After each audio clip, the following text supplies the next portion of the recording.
Hi, my name is Christina, the Linden Branch Librarian, and today I'm going to be showing you how to make your own boutonnieres. These are very simple flower arrangements that you can wear as an accessory, typically worn on the lapel, usually seen on the groom or the groomsman during a wedding. But you don't have to go to a wedding in order to wear one of these. Wear them during a Zoom meeting or even just out for fun, just be fancy. So these just take a few simple materials that you can get locally, or you can order them online. And also I'll share with you a few books that you can use to help you in the process of making these. So let's get started.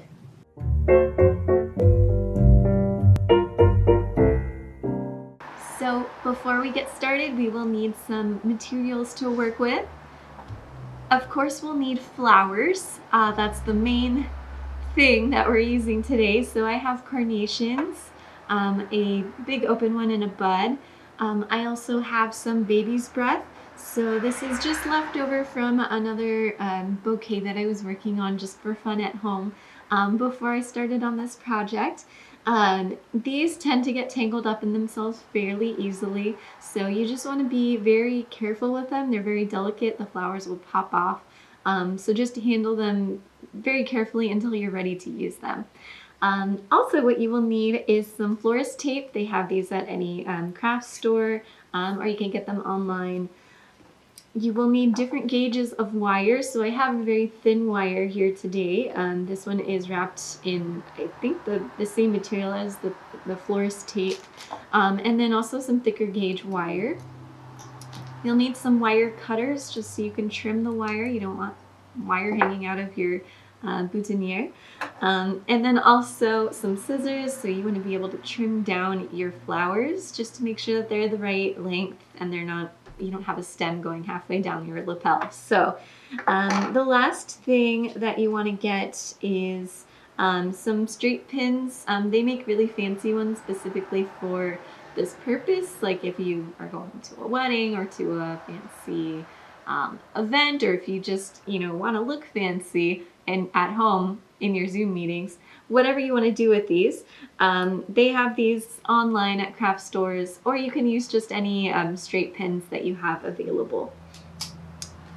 One optional thing that you might want to use is a book from the library. So, librarian speaking here. This is one that I looked at before I started on this project, and this is called Paula Pryke's Flower School, Mastering the Art of Floral Design. This does get a little bit technical with some of the terms that they use, so I did have to look up some things online just to make sure that I understood what I was doing before I got started. But it has a lot of really great pictures and really great ideas just to get you started when you start crafting with flowers for the first time. Another book that I really enjoyed was Living with Flowers by Rowan Blossom. And this one is a newer book. Really great pictures again, really great ideas and other cool stuff to play around with, like flower crowns and bouquets and all kinds of fun stuff. So definitely check these ones out. And once you get all of your materials together, we can get started. The first thing you want to do is you want to clean up the flower a bit before you start using it. So take off any excess foliage with your scissors up until probably about this region, just to make sure that there's nothing that will get in the way of your wrapping that we're going to be doing with the floral tape. So just go ahead and trim off the excess. And then I'm going to shorten this a bit, so I'll probably cut this down to right about there, and you always want to go at a slant. So we're going to poke the wire straight through the base of the flower here. It's going to go through to both sides.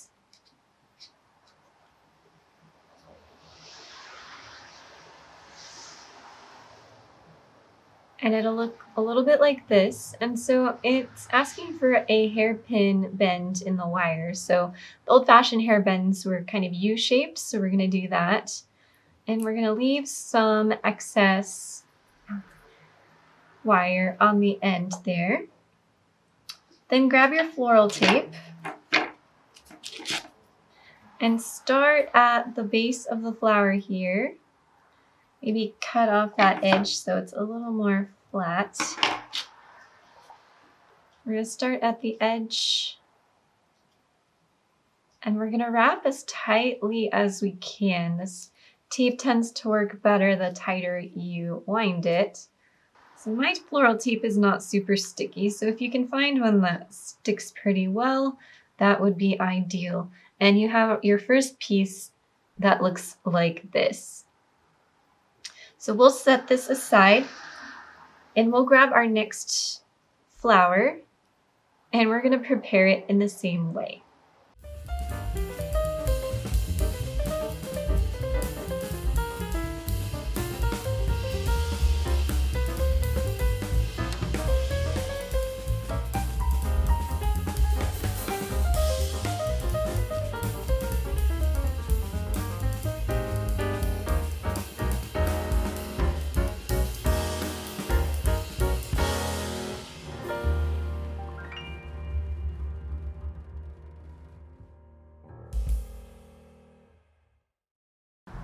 Okay, so I also wrapped the baby's breath. I just cut off a few sprigs that were about this size and bunched them together.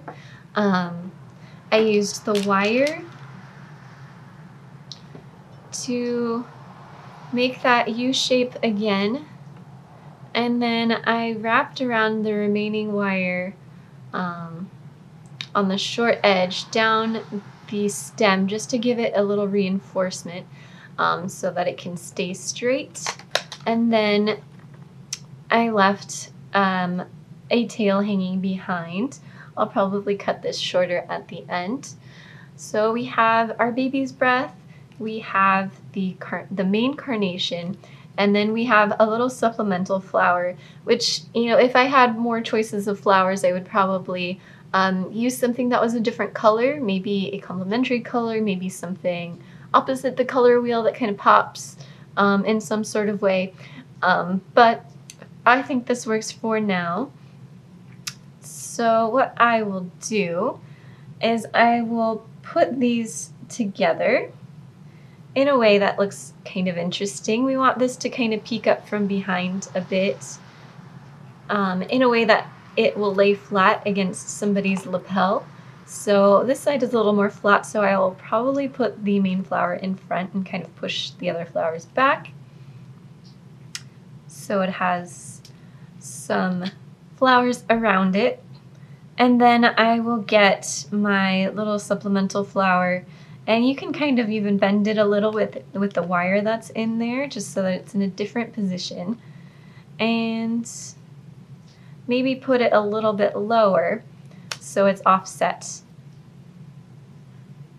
So now we have the wires hanging down and we have our positioning. I'll go ahead and trim the wires probably up until this last part here so that they line up. And we don't want a super long tail at the end. So I will cut these all off and set those aside. So I have my flower tape again, and I will go ahead and wrap around again as tightly as possible just to put these together.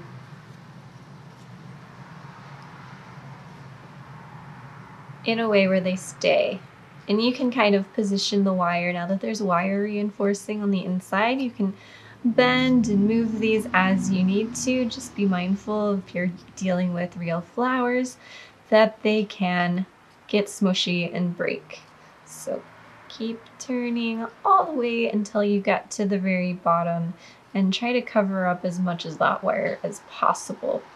So there we have our boutonniere, and then all you really have to do is get your straight pin and just sort of push it through one of the parts of the stem, and then just kind of hook that onto your lapel, your clothing, wherever you want this to appear. What you can also do before putting this all together is you can choose different kinds of flowers. You can choose to put some leaves in there to get a little more greenery. but this works as a very, very basic boutonniere. So I hope you guys try this out at home. I hope you guys enjoyed this and get to have fun playing with flowers. It's springtime, so might as well. And also I hope you check out some books from our library. We have lots on floral design, so definitely check out our catalog to see what else we have at ssjcpl.org or by talking to your local librarian.